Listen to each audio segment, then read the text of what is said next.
ಸಾಕಾಗಿದೆ ಅಂತ ಅದೇ ಕಿಟ್ಟ. ಈ ಬಾರಿಯ ಗ್ರಾಮ ಪಂಚಾಯಿತಿ ಚುನಾವಣೆಯಲ್ಲಿ ಅಚ್ಚರಿಯ ರಿಸಲ್ಟ್ಗಳು ಹೊರಬಿದ್ದಿವೆ. ಯಾರೆಲ್ಲ ಗೆದ್ರು, ಯಾರು ಹೇಗೆಲ್ಲ ಸೋತರು, ಫಲಿತಾಂಶ ಏನಾಯಿತು ಅನ್ನೋ ಕಂಪ್ಲೀಟ್ ರಿಪೋರ್ಟ್ ಇಲ್ಲಿದೆ. ಹೊರಬಿದ್ದು ಗ್ರಾಮ ಪಂಚಾಯಿತಿ ಫಲಿತಾಂಶ. ಜಿದ್ದಾಜಿದ್ದಿ ಅಖಾಡದಲ್ಲಿ ಅಚ್ಚರಿ ರಿಸಲ್ಟ್. ಅಂತೂ ಗ್ರಾಮ ಪಂಚಾಯಿತಿ ಸಮರದ ಫಲಿತಾಂಶ ಹೊರಬಿದ್ದಿದೆ. 5728 ಗ್ರಾಮ ಪಂಚಾಯಿತಿಗಳಲ್ಲಿ ನಡೆದ ಚುನಾವಣೆಯಲ್ಲಿ ಅಚ್ಚರಿ ಫಲಿತಾಂಶಗಳು ಬಂದಿದೆ. ಈ ಬಾರಿ ಅತಿ ಹೆಚ್ಚು ಸಂಖ್ಯೆಯಲ್ಲಿ ಬಿಜೆಪಿ ಬೆಂಬಲಿತ ಅಭ್ಯರ್ಥಿಗಳೇ ವಿಜೇತರಾಗಿದ್ದಾರೆ. ಮಾಜಿ ಸಚಿವರ ಪುತ್ರಿಯರಿಗೆ ಸೋಲು.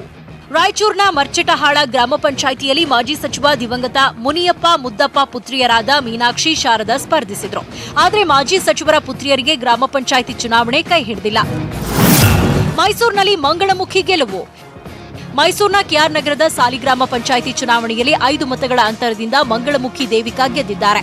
ದೇವಿಕಾ ಅವರು ಮೈಸೂರಲ್ಲಿ ಮೊದಲ ಬಾರಿ ಗೆದ್ದ ಮಂಗಳಮುಖಿ. ಮೃತ ಅಭ್ಯರ್ಥಿ ಜಯ. ಬೆಳಗಾವಿಯಲ್ಲಿ ಅಚ್ಚರಿಯ ಫಲಿತಾಂಶ ಹೊರಬಂದಿದೆ. ಕಕ್ಕೇರಿಯಿಂದ ಸ್ಪರ್ಧೆ ಮಾಡಿದ್ದ ಸಿಸಿ ಅಂಬೋಜಿ ಮೃತಪಟ್ಟಿದ್ರು, ಅವರು ವಿಜಯಿಯಾಗಿದ್ದಾರೆ. ಮತದಾನದ ಬಳಿಕ 3 ದಿನದ ಹಿಂದಷ್ಟೇ ಅಂಬೋಜಿ ಸಾವನ್ನಪ್ಪಿದ್ರು. ಆದರೆ ಅವರೇ 414 ಮತ ಪಡೆದು ವಿಜಯಿಯಾಗಿದ್ದಾರೆ. ಕುಟುಂಬ ಫೈಟ್, ಅಚ್ಚರಿ ರಿಸಲ್ಟ್. ಇನ್ನು ಈ ಬಾರಿ ಹಲವು ಗ್ರಾಮ ಪಂಚಾಯಿತಿಗಳಲ್ಲಿ ಕುಟುಂಬದವರೇ ಪ್ರತಿಸ್ಪರ್ಧಿಗಳಾಗಿದ್ರು. ಸಂಬಂಧಿಕರ ನಡುವೆಯೇ ಫೈಟ್ ಜೋರಾಗಿತ್ತು. ಅದರಲ್ಲೂ ಅಚ್ಚರಿ ರಿಸಲ್ಟ್ ಹೊರಬಿದ್ದಿದೆ. ಹಾಸನ ತಾಲೂಕಿನ ಬೈರಾಪುರದಲ್ಲಿ ಅತ್ತೆ ಮುಂದೆ ಸೊಸೆ ಸೋಲೊಪ್ಪಿಕೊಂಡಿದ್ದಾರೆ. ಹೆರಗು ಗ್ರಾಮ ಪಂಚಾಯಿತಿಗೆ ಸೇರಿದ ಬೈರಾಪುರ ಗ್ರಾಮದಲ್ಲಿ ಅತ್ತೆ ಸೋಂವಮ್ಮ 3 ಮತಗಳ ಅಂತರದಲ್ಲಿ ಸೊಸೆ ಪವಿತ್ರಾಳನ್ನ ಸೋಲಿಸಿದ್ದಾರೆ. ರಾಮನಗರದ ಚನ್ನಪಟ್ಟಣದ ವಿವಿ ಪಾಳ್ಯ ಗ್ರಾಮದಲ್ಲಿ ಅತ್ತೆ ಸೊಸೆ ಇಬ್ರೂ ಗೆದ್ದಿದ್ದಾರೆ. ಜೆಡಿಎಸ್ ಮುಖಂಡ ಗಿರೀಶ್ ಬಾಬು ತಾಯಿ ಪಾರ್ವತಮ್ಮ ಪತ್ನಿ ಲಕ್ಷ್ಮಿ ಜಯಬೇರಿ ಬಾರಿಸಿದ್ದಾರೆ. ಮಂಡ್ಯದ ಪಾಂಡವಪುರದ ಸುಂಕತೊಣ್ಣೂರು ಗ್ರಾಮ ಪಂಚಾಯಿತಿ ಚುನಾವಣೆಯಲ್ಲಿ 45 ಮತಗಳಿಂದ ತಮ್ಮನ ವಿರುದ್ಧ ಅಣ್ಣ ಗೆದ್ದು ಬೀಗಿದ್ದಾರೆ.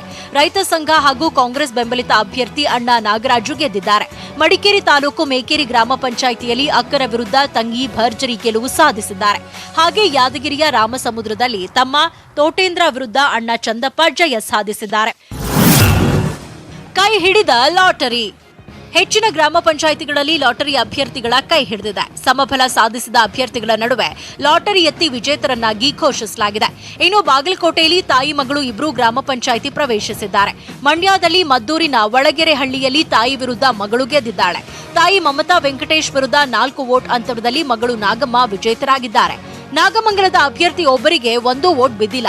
ಅರೆಬೊಮ್ಮನಹಳ್ಳಿ ಗ್ರಾಮ ಪಂಚಾಯಿತಿಯ ಗೋವಿಂದಪುರದ ಅಭ್ಯರ್ಥಿ ಹಬೀಬ್ ಉಲ್ಲಾಗೆ ಒಂದೇ 1 ವೋಟ್ ಬಿದ್ದಿಲ್ಲ. ಸ್ವತಃ ಅಭ್ಯರ್ಥಿಗೆ ತನಗ್ತಾನೆ ವೋಟ್ ಕೂಡ ಹಾಕೊಂಡಿಲ್ಲ. ಸೋತಳೋ ಗಂಗಮ್ಮ. ಇನ್ನು ಗೆದ್ರೆ ಅಥವಾ ಸೋತ್ರೆ ಏನೇನ್ ಕೆಲಸ ಮಾಡ್ತೀನಿ ಅಂತ ಪ್ರಣಾಳಿಕೆ ರಿಲೀಸ್ ಮಾಡಿದ್ದ ಗಂಗಮ್ಮ ಸೋಲನ ಅನುಭವಿಸಿದ್ದಾಳೆ. ತುಮಕೂರು ಜಿಲ್ಲೆ ಹೆಬ್ಬೂರು ಗ್ರಾಮ ಪಂಚಾಯಿತಿಯ ಕಲ್ಕೆರೆಯಿಂದ ಸ್ಪರ್ಧಿಸಿದ ಗಂಗಮ್ಮ ಕೇವಲ 6 ಮತಗಳನ್ನಷ್ಟೇ ಪಡೆದಿದ್ದಾರೆ. ಮದುವೆ ಮನೆಯಲ್ಲಿ ಕೌಂಟಿಂಗ್ ಟೆನ್ಷನ್. ರಾಯಚೂರಲ್ಲಿ ಮದುವೆ ಮನೆಯವರಿಗೆ ಎಲೆಕ್ಷನ್ ರಿಸಲ್ಟೇ ದೊಡ್ಡ ತಲೆನೋವಾಗಿತ್ತು. ಕಲ್ಯಾಣ ಮಂಟಪದ ಪಕ್ಕದಲ್ಲೇ ಮತ ಎಣಿಕೆ ಕೇಂದ್ರ ಇತ್ತು. ಆದ್ರೆ ಫಲಿತಾಂಶ ನೋಡೋಕೆ ಬಂದಿದ್ದವರೆಲ್ಲ ಮದುವೆ ಮನೆಗೆ ನುಗ್ಗಿ ಬಿಟ್ಟಿ ಊಟ ತಿಂದು ಖಾಲಿ ಮಾಡ್ಬಿಟ್ಟಿದ್ದಾರೆ. ಮದುವೆ ಮನೆಯವರು ಕಂಗಾಲಾಗಿದ್ರು. ಬಳಿಕ ನೆಂಟರನ್ನ ಪರಿಶೀಲಿಸಿ ಒಳಗೆ ಬಿಡ್ತಿದ್ರು. ಇನ್ನು ಧಾರವಾಡ ಮತ ಎಣಿಕೆ ಕೇಂದ್ರದ ಸುತ್ತ ಮಾಸ್ಕ್ ಇಲ್ಲದೆ ಇದ್ದ ಜನರನ್ನ ಆಂಬ್ಯುಲೆನ್ಸ್ನಲ್ಲಿ ಹೊತ್ತೊಯ್ದಿದ್ದಾರೆ. ಬಾಸೆಲ್ ಮೆಷಿನ್ ಶಾಲೆ ಬಳಿ ಗುಂಪಿನ ಮಧ್ಯೆ ಮಾಸ್ಕ್ ಇಲ್ಲದೆ ಓಡಾಡ್ತಾ ಇದ್ದ ಜನರನ್ನ ಕೊರೋನಾ ವೇಷ ಧರಿಸಿ ಬಂದ ಜಿಲ್ಲಾಡಳಿತ ಸಿಬ್ಬಂದಿ ಕರೆದೊಯ್ದ್ರು.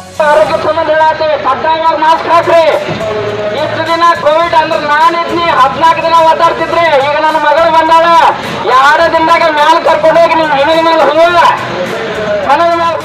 Bureau report, news 18 Kannada.